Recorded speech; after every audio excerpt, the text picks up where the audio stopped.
retrouve pour le bilan culturel de l'été des mois de juillet et d'août. C'était une période un peu particulière pour moi puisque je suis partie 5 semaines aux États-Unis, donc autant vous dire toutes mes vacances. Donc ça a un peu modifié mes apports culturels. J'ai pour ainsi dire pas lu de toutes les vacances que j'ai passées à l'étranger, mais j'avais accumulé 2-3 lectures avant de partir, dont je vais quand même vous parler. Par contre, j'ai pas mal de films à vous montrer.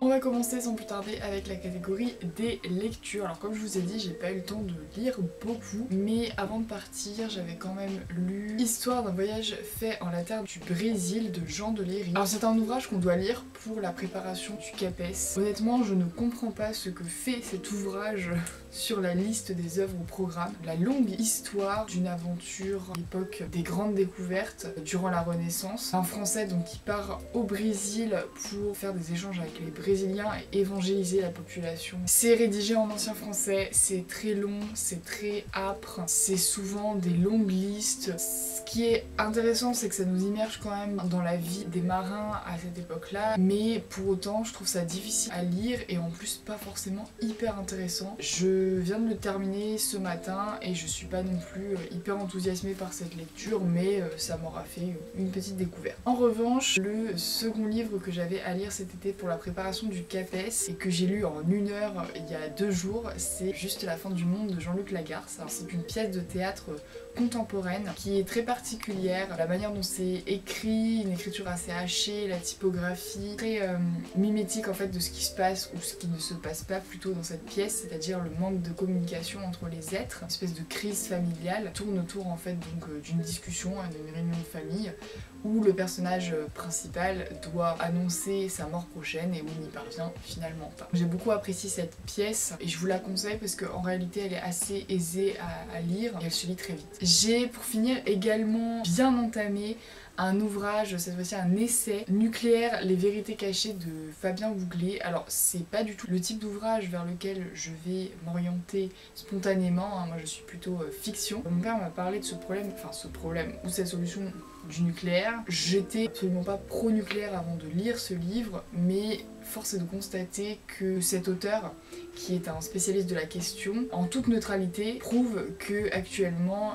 la solution du nucléaire civil est la solution la moins polluante, la moins dangereuse et la moins problématique pour notre approvisionnement en énergie électrique. Ce que beaucoup se refusent à voir, notamment à cause des lobbies écologiques pour les éoliennes et compagnie, des énergies renouvelables qui en fait n'en sont pas tellement. Voilà, je veux pas faire mon laïus là-dessus, mais c'est un livre qui est très intéressant, moi qui m'intéresse de près à la question nucléaire, et je vous conseille à ce propos, je vous l'avais déjà conseillé je crois, la série Tchernobyl, sortie en 2019.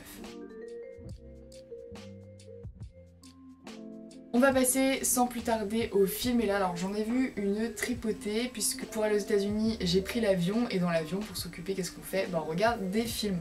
Ce qui est génial c'est qu'il y a des films qui sont proposés gratuitement dans les avions, des bons films, donc je me suis régalée. Avant de partir j'ai eu l'occasion de regarder Au cœur de l'océan, c'est un film qui est sorti en 2015 avec Chris Hemsworth, celui qui joue Thor dans les Marvel, et il y a aussi également Tom Holland qui joue Spider-Man dans les Marvel. C'est l'histoire en fait de baleiniers au 19e siècle. Alors qu'est-ce que c'est qu'un baleinier? Un baleinier, c'est quelqu'un qui va chasser des baleines pour récupérer sa graisse. À l'époque, c'était vraiment un produit de luxe. Et donc on suit ces baleiniers à qui il arrive une mésaventure, ils sont perdus en mer, ils font naufrage. Et c'est adapté d'une histoire vraie qui a eu lieu au début du 19e siècle. L'auteur Herman Melville a inspiré son livre Moby Dick. J'ai vraiment adoré ce film qui nous a plongé dans l'univers des marins de cette époque, la difficulté d'être baleinier à cette époque et pourtant la passion de ces gens-là. Dans l'avion, j'ai d'abord vu à l'aller Gemma Bovary et pas Emma Bovary, attention, mais justement c'est très subtil. Alors c'est pareil, c'est un film récent avec Fabrice Lucchini et Gemma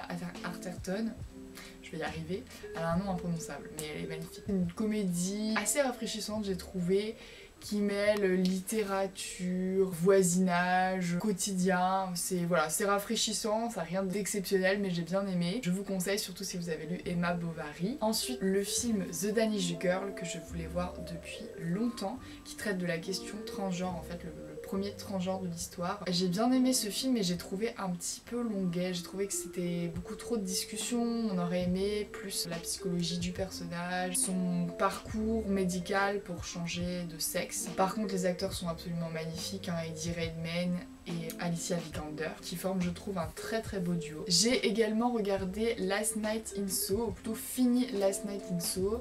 Alors c'est un film que j'avais commencé il y a de ça quelques mois, cet hiver, mais j'avais pas terminé parce qu'il me faisait peur. C'est un thriller, mais que j'ai finalement terminé et que j'ai adoré, avec Anya Taylor-Joy, qui est une actrice que j'adore, la fameuse joueuse d'échecs, les angoisses d'une fille qui se retrouve à vivre la vie parallèle d'une fille des années 60 qui voulait devenir une star. Donc j'ai beaucoup aimé ce film, l'esthétique, la musique, l'ambiance est vraiment chouette, donc à voir. Pendant le voyage du retour, j'ai enfin visionné Les Animaux Fantastiques. Alors le premier film, je l'avais jamais vu, donc avec Eddie Redmayne là encore. Honnêtement, j'ai pas trouvé ça hyper transcendant. Bon, c'était chouette de voir des petites créatures sympathiques batifoler ensemble. Comparé à Harry Potter, je trouve que ça a pas du tout la même saveur, ça manque d'ampleur, ça manque d'envergure, ça manque de personnages avec vraiment un peu de sel, quelque chose quoi. Je regarderai quand même les prochains, voir s'il y a une évolution. C'était un bon moment, mais sans plus quoi. Par contre, je suis tombée sur une pépite, sur le film, la comédie I Care a Lot avec Rosamund Pike et celui qui joue Tyrion Lannister, Peter Dinklage. En fait, c'est l'histoire d'une tutrice pour personnes âgées qui profite de l'argent de ces personnes âgées pour s'en mettre plein les fouilles comme on dit, et un jour elle va tomber malheureusement sur la personne qu'il ne fallait pas. Je vous en dis pas plus, mais en tout cas c'est un film qui commence doucement mais qui devient délirant. Donc voilà pour les films, on va passer tout de suite aux séries, ou plutôt à la série puisque j'en ai pas regardé cet été, mis à part série slash téléfilm au début de l'été. Napoléon avec Christian Clavier qui était sorti sur TF1 au début des années 2000. Vous me connaissez, j'adore tout ce qui est historique. J'étais tombée en fait sur un documentaire secret d'histoire sur la princesse Hortense et du coup je me suis rencardée parce que dans ce documentaire ils prenaient des extraits de cette série. Je me suis dit quoi, mais ils ont fait une série sur Napoléon, trop bien, et je vous la conseille. Elle date un peu mais voilà, il y a de bons acteurs, c'est assez fidèle, ça nous plonge vraiment dans la vie de Napoléon, dans ce qu'était Napoléon, et on comprend mieux le personnage.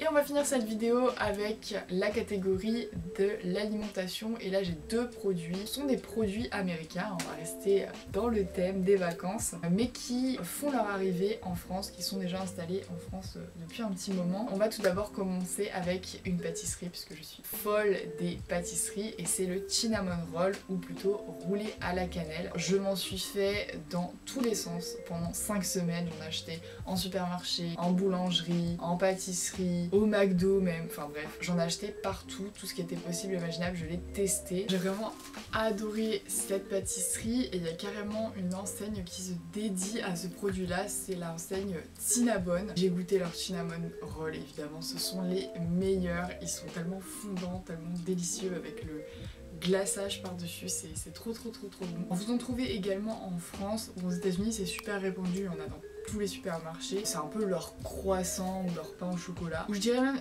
ça ressemble plus à l'escargot au raisin. Et puis pour finir, on va passer à une boisson typique des États-Unis au drôle de nom, c'est le Dr Pepper, et plus précisément le Diet Dr Pepper. Alors, aux États-Unis, tout ce qui est boisson sans sucre ou zéro, ça s'appelle Diet. Le Dr Pepper, alors c'est une boisson qui ressemble un peu au Coca visuellement et gustativement, plus précisément au Coca Cherry. C'est un goût un peu de framboise mélangé à de la cerise, c'est très spécifique, c'est difficile à décrire, il faut y goûter pour adorer. Et franchement c'est super bon, c'est une alternative au Coca, ça change un peu. J'en ai bu des litres et des litres pendant ce mois de vacances aux États-Unis. Voilà, c'est fini pour ce bilan culturel de l'été. Alors il était assez court, mais en même temps j'ai tellement fait de découvertes pendant ce voyage aux États-Unis que à côté forcément j'avais moins de temps. J'espère que vous avez néanmoins apprécié, et je vous retrouve très vite pour une prochaine vidéo.